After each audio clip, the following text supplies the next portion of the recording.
Zdravím všetkých divákov nášho Kajot Intacto podcastu a dnes tu máme naozaj špeciálneho hostia. Naše pozvanie totiž prijal reper, spevák, herec, porodca talentových súťaží a dlhoročný ambasádor nášho kasína Rytmus. Zdravím ťa, sme radi, že si tu. Čau. Zdravím ťa a zdravím všetkých divákov. Rytmus, ty si v niekoľkých rozhovoroch aj pre Kajot Intacto hovoril, že si začínal práve na dverách alebo za dverami kasína. Aké to bolo? Aké boli tvoje začiatky, než si sa potom dostal k hudbe? No, začínal som ako krupier, presne tak.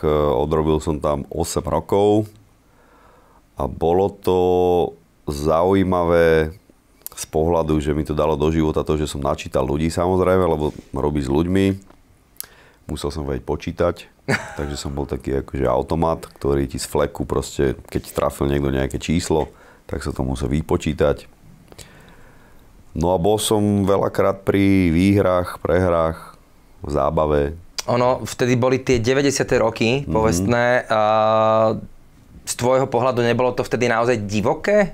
Alebo neschytal si občas aj ty takzvanú jednu popapuli, keď niekto bol nešťastný? To vôbec. Nebal si sa, hej, občas, že fú. To si nikdy v živote nikto nedovolil. Neviem prečo. Aha. A ako si sa potom ale od toho kasína dostal k tej hudbe? Možno začal si už vtedy písať, už si vtedy tvoril nejaké svoje veci, ktoré ťa potom posunuli ďalej?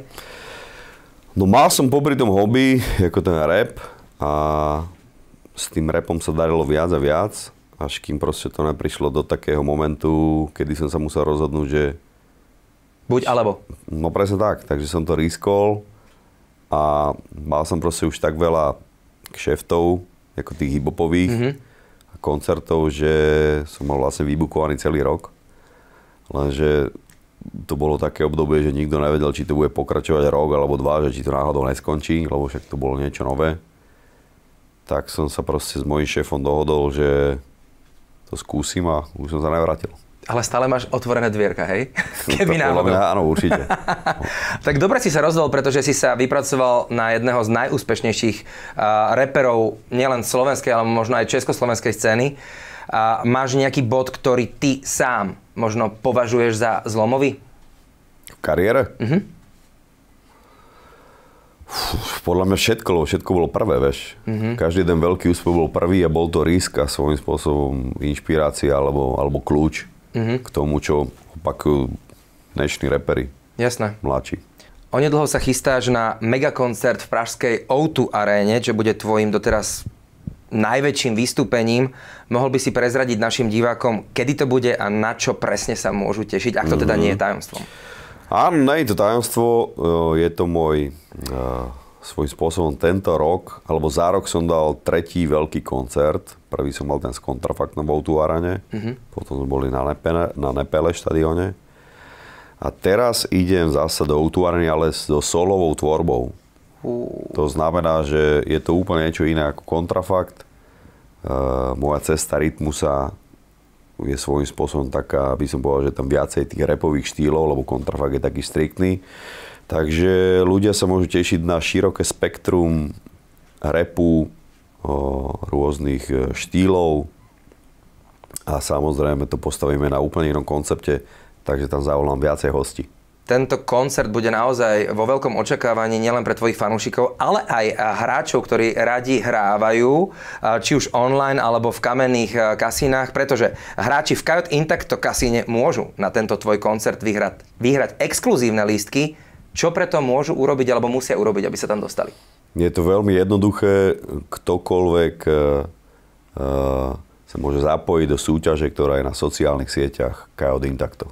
Takže sledovať sociálne siete české alebo slovenské a lístky budú možno aj ich. Presne tak. Poďme teda na trošička zabrdnúť do toho hazardu. Keď už sme v Kajot Intacto kasíne, nemôžem sa neopýtať, ako si ty na tom s hazardom v súkromnom živote. Zahráš si občas niečo, keď sa dostaneš, alebo máš chvíľočku pred koncertom, alebo svoj chill time, otvoríš si telefón a ideš si ťukať, hrať? Vieš čo, pýta sa to človeka, ktorý to hrával 8 rokov svojím spôsobom. Ale ty si bol na tej druhej strane. Nevadí, ale proste bol som súčasťou hry, vieš. Aha. Takže bol som aj súčasťou, že buď som hral proti, vieš. Áno. alebo bol som pri tom proste, takže ťažko sa ti k tomu vyjadrím, lebo hovorím, že kasino je vrité v mojom srdci už akože asi navždy, lebo tam sa začala moja história, tam som vlastne napísal aj prvý album Era, vieš. A je to také, že keď prídeš do kasína, alebo keď si spomenieš na to, cítil si niekedy, že si bol na hrane, že musím prestať, alebo musím trošička menej hrávať, aby som sa nesklzol na tú stranu, alebo za tú hranu toho gamblingu? Vieš čo, poviem ti tak, že takto, že do kasína som nikdy neprišiel, že ísť vyhrať, ale skôr som to bral ako zábavu. Že som proste išiel s nejakou partiou a hrali sme karty a bolo to fakt na takej úrovni, že sa smejeme a keď vyhrám, tak sa poteším, ale nebolo to, že musím vyhrať, lebo že musím niečo zaplatiť. Vieš, takže ideš si zarobiť na niečo, hej? Alebo... To bolo v takejto úrovni, že ja berem, že kasino je proste zábava, vieš, že... Koľko najviac si prehral, keď si sa niekedy išiel zabávať a už ťa to naozaj možno v úvodzovkách sralo?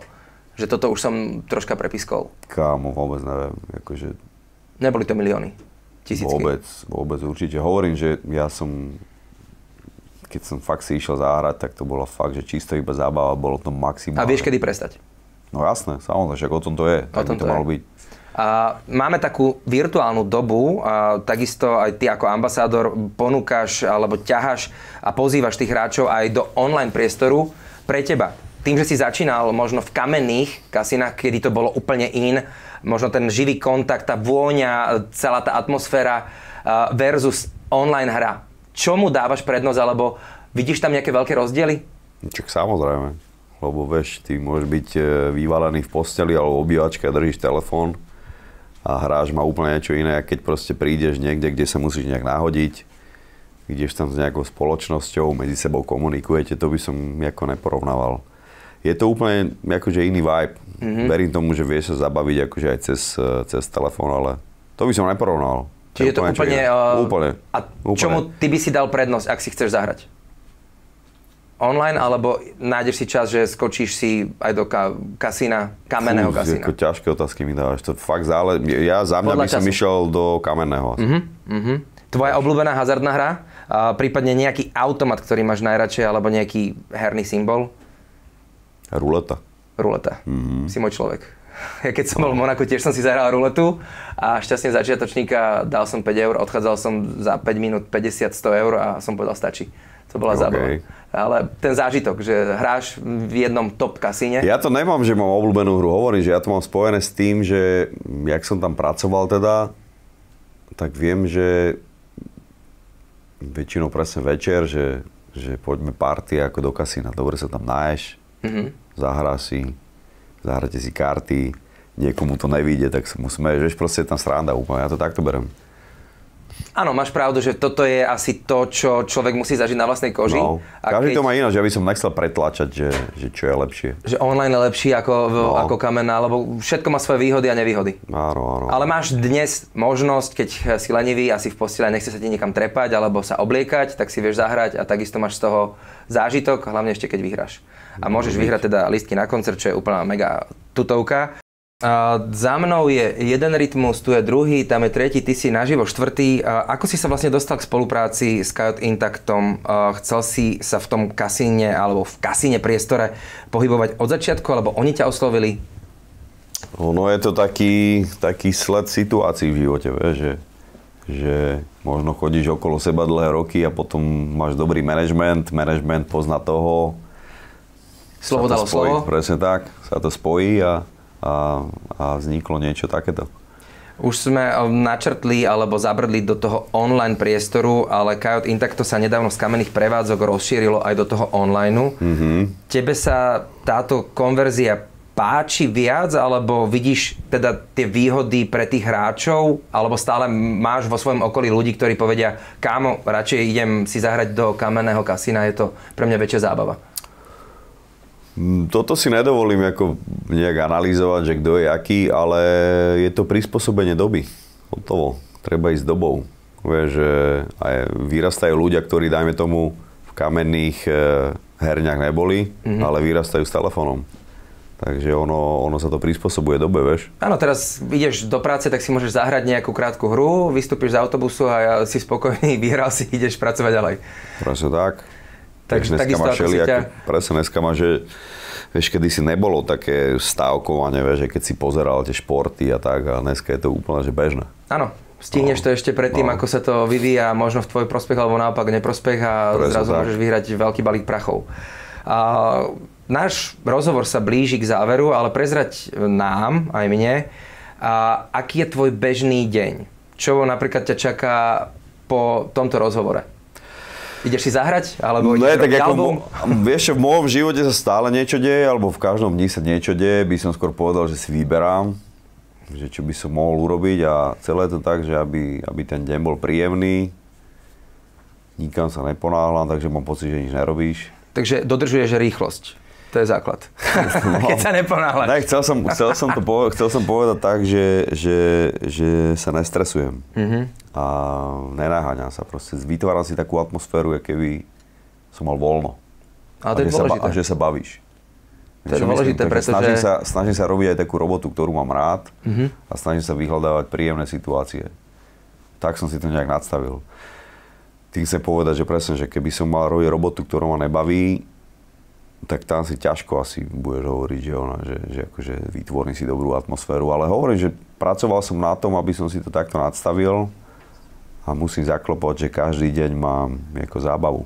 To je dôležité. To je dôležité a ďakujem vôbec aj za takéto rozlúčenie pre našich divákov. Milí diváci, verím, že vy ste si takisto užili a vás bavil tento Coyote Intacto podcast. Budeme sa tešiť na ďalšie diely. Mojím dnešným hosťom bol Rytmus. Prajeme vám teda veľa šťastia v hre, veľa šťastia v láske a opäť niekedy dovidenia. Dovidenia, máte sa pekne. S rozumom.